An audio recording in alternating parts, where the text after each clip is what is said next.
Probablemente hayas probado imprimir una pieza en impresión 3D que se rompe con facilidad. Pues esto se debe a que no has tenido en cuenta ciertas reglas de diseño y procedimientos a la hora de imprimir para que una pieza pueda resistir los esfuerzos mecánicos correctamente. Así que en este vídeo te voy a enseñar todo lo que he aprendido sobre este aspecto, para que así no vuelvas a diseñar una pieza frágil y te ahorres bastante tiempo y material.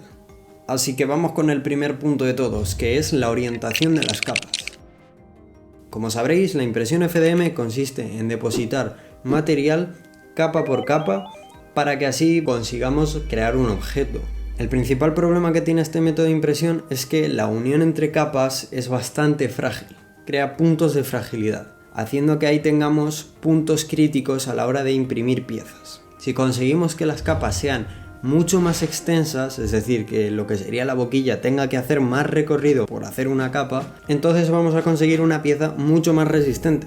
Pero os voy a dar algunos consejos dependiendo de las fuerzas que vaya a soportar vuestra pieza para que así podáis orientar correctamente las piezas y que soporten el máximo esfuerzo posible. En primer lugar, si hacemos una pieza que va a soportar esfuerzos de compresión, lo que tendremos que hacer es que las capas estén perpendiculares a las fuerzas.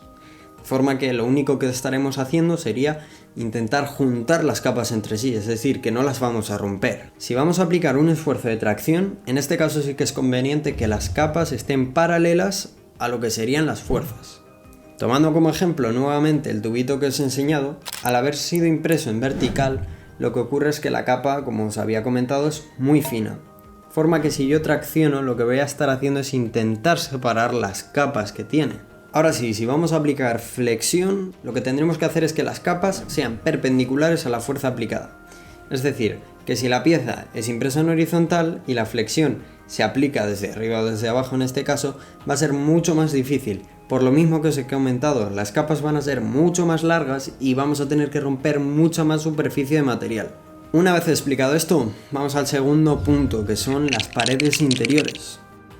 Cuando diseñamos piezas largas, como los separadores cilíndricos, estamos trabajando con geometrías que directamente metemos en nuestro programa de diseño y las pasamos al laminador. Esto tiene un principal problema, y es que la impresora, al imprimir una forma cilíndrica muy larga, se está focalizando en las capas exteriores, en los perímetros. Y ocurre una cosa, que el interior realmente no va a ser lo suficientemente resistente. Por ende, aquí la mejor forma no sería meterle más relleno, sino que en el propio diseño del objeto deberíamos de hacerle un hoyo en su interior, para que así la impresora, o bueno, mejor dicho, el laminador, interprete como que tiene que hacer el doble de paredes. En el tercer punto tenemos las escuadras. Fijaos en este diseño que creé para mi máquina de reciclado de filamento. Esta de aquí es la parte que aloja todos los engranajes del motor. Como veréis, aquí tiene unas pequeñas escuadras que su función principal es poder anclarlo a una madera y que todos los engranajes estén fijos en una posición de forma que tirase del filamento. A simple vista parece que esto era suficiente, pero resulta que las fuerzas que hacía el motor para retraer el filamento eran tan grandes que siempre se rompían las dos piezas por el mismo sitio.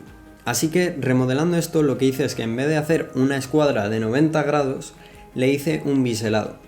De forma que la superficie no pasa a ser angular y que tenga un punto muy frágil, sino que lo que va a hacer es repartir todo el esfuerzo por este bisel, y además lo que hice fue aumentar el grosor, de forma que la separación entre la madera y el tornillo iba a ser mucho mayor, por lo que no íbamos a tener roturas tan fácilmente. En el último punto tenemos las paredes y el relleno. Imaginemos que hemos aplicado todos los anteriores procedimientos y aún así tenemos piezas que siguen saliendo mal, que se siguen rompiendo. Pues en estos casos sí que es cierto que podemos utilizar algunas configuraciones del laminador para aumentar la resistencia mecánica de nuestras piezas. Pero hay que tener en cuenta que estos métodos o pueden gastar más filamento o pueden hacer que tarde más la impresión. Así que hay que tener un poco de visión a la hora de utilizar todos estos métodos. En primer lugar voy a hablar del tipo de relleno. El tipo de relleno es este patrón que nos hace el laminador por dentro de una pieza para que ni sea hueca ni esté rellena al 100%. Dependiendo del tipo de relleno vamos a tener una resistencia mecánica, un gasto de material, etc. Yo en mi caso, utilizando el laminador de Cura, utilizo giroide. Es muy versátil ya que nos sirve para la mayoría de piezas y además tarda poco en imprimirse y gasta poco filamento, por lo que bastante buena opción. Sí que es cierto que hay ciertas piezas en las que tengo que cambiarlo a una rejilla o algo, porque directamente este relleno no se adapta correctamente a la pieza que imprimo. El segundo factor que tenemos que tener en cuenta es la densidad del relleno. Esta es la cantidad de material que va a meter nuestra impresora en este patrón que hemos comentado. Lo más normal es que para una pieza común y corriente tengamos entre un 10 y un 20%, ya que es un intervalo en el que vamos a tener bastante estabilidad de pieza pero no mucho gasto. Sin embargo, si tenemos una pieza que vaya a resistir bastantes esfuerzos, pues sí que es recomendable subirlo al 40, 50, incluso si es una pieza que va a necesitar soportar muchos esfuerzos, podemos meter 60, 70, 80 o incluso 90. Por último, pero no menos importante, es el recuento de paredes.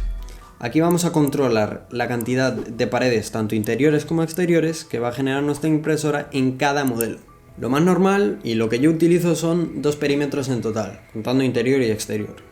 Pero sí que es cierto que si vamos a utilizar modelos como el que hemos comentado, el del separador, sí que es recomendable meter 3 o 4 paredes de forma que nos vamos a asegurar que esa pieza tenga una capa externa, una piel externa bastante más rígida, y entonces vamos a asegurarnos de que si ocurre una fractura va a tener que ser a altos niveles de fuerza. Así que bueno, estos serían todos los conocimientos que os puedo transmitir respecto al tema.